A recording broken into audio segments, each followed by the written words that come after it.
உங்களுக்கு நிறைய நெகட்டிவ் எண்ணங்கள் வருதா? அதை தடுக்கிறதுக்கு 5 ஈஸியான வழிகள் என்னன்னு பார்க்கலாம் வாங்க.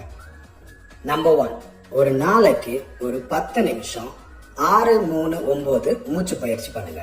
அது ஒண்ணும் இல்ல, 6 செகண்ட் மூச்சை இழுக்கணும், 3 செகண்ட் அந்த மூச்சை நிறுத்தணும், 9 செகண்ட் அந்த மூச்சை வெளியில விடணும். அப்படி பண்ணும்போது நெகட்டிவ் எண்ணங்களுக்கு காரணமா இருக்கிற உங்க மூளை அலைகள் மாறும். நம்பர் 2, உங்களுக்கு எப்பெல்லாம் நெகட்டிவ் எண்ணங்கள் வருதோ அப்போ இது சரிதானா அப்படின்னு ஒரு முறைக்கு பல முறை உங்களை நீங்களே கேளுங்க.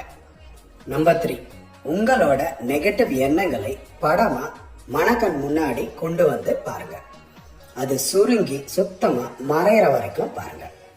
நம்பர் 4, உங்களுக்கு எப்பெல்லாம் நெகட்டிவ் எண்ணங்கள் வருதோ அப்பெல்லாம் பாசிட்டிவான விஷயங்களை மனக்கண் முன்னாடி கொண்டு வந்து காட்சியா வச்சு பாருங்க. நம்பர் 5, உங்களுக்கு நெகட்டிவ் எண்ணங்கள் வரும்போது உடனே இதுல ஏதாச்சும் பண்ணுங்க. மெடிடேஷன் இல்லைன்னா பிடிச்ச விஷயங்களை நினைச்சுக்கிறது. இந்த வீடியோ உங்களுக்கு பிடிச்சிருந்தா ஒரு லைக் போடுங்க. உங்களுக்கு பிடிச்சவங்களுக்கு இந்த வீடியோவை ஷேர் பண்ணுங்க. இது பத்தி உங்களுக்கு கேள்விகள் இருந்தா எஸ் அப்படின்னு ஒரு கமெண்ட் போடுங்க.